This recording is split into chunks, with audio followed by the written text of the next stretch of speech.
राधे राधे। श्री कृष्ण जन्माष्टमी की कथा। द्वापर युग के अंत में मथुरा में उग्रसेन राजा राज्य करते थे।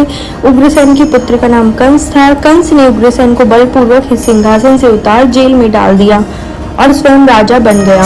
कंस की बहन देवकी का विवाह यादव कुल में वसुदेव के साथ हुआ तो कंस अपनी बहन देवकी को विदा करने के लिए रथ में साथ जा रहा था तो आकाशवाणी हुई कि हे कंस, जिस देवकी को तू बड़े प्रेम से विदा कर रहा है उसका 8वां पुत्र तेरा काल बनेगा। आकाशवाणी को सुनकर कंस क्रोध से भरकर देवकी को मारने को तैयार हो गया। उसने सोचा न देवकी होगी न उसका कोई पुत्र होगा।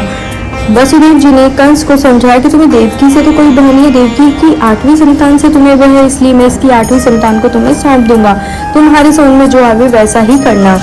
कंस ने वसुदेव जी की बात स्वीकार कर ली और वसुदेव देवकी को कारागार में बंद कर दिया। तत्काल नारद जी वहां पहुंचे और कंस से बोले कि यह कैसे पता चलेगा कि 8वां गर्भ कौन सा होगा, गिनती प्रथम से या अंतिम गर्भ से शुरू होगी। कंस ने नारद जी के परामर्श पर देवकी के गर्भ से उत्पन्न होने वाले सभी बालकों को मारने का निश्चय किया।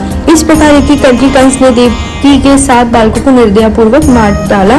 भाद्रपद कृष्ण पक्ष की अष्टमी को रोहिणी नक्षत्र में श्री कृष्ण का जन्म हुआ। उसने जन्म लेते ही जेल की कोठरी में चारों तरफ प्रकाश फैल गया। वसुदेव देवकी के सामने शंख, चक्र, गदा एवं पद्मधारी चतुर्भुज भगवान ने अपना रूप प्रकट कर लिया। अब मैं बालक का रूप धारण करता हूँ, तुम मुझे तत्काल गोकुल में नंद के यहाँ पहुँचा दो और उनकी अभी अभी जन्मी कन्या को लाकर कंस को सौंप दो।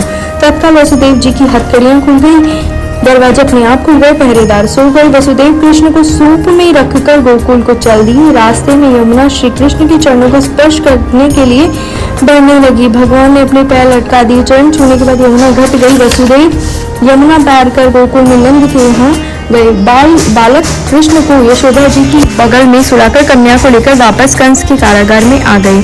जेल के दरवाजे पूर्वतः बंद हो गए थे। वसुदेव जी के हाथों में हथकड़ियां पड़ गई, पहरेदार जाग गए। कन्या के रोने पर कंस को खबर दी गई।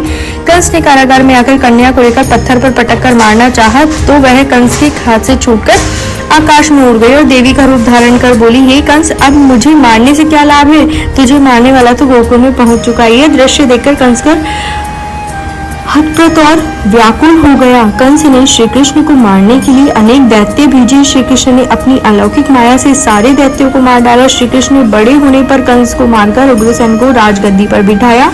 तभी से श्री कृष्ण की जन्म तिथि को सारे देश में बड़े हर्षोल्लास से मनाया जाता है।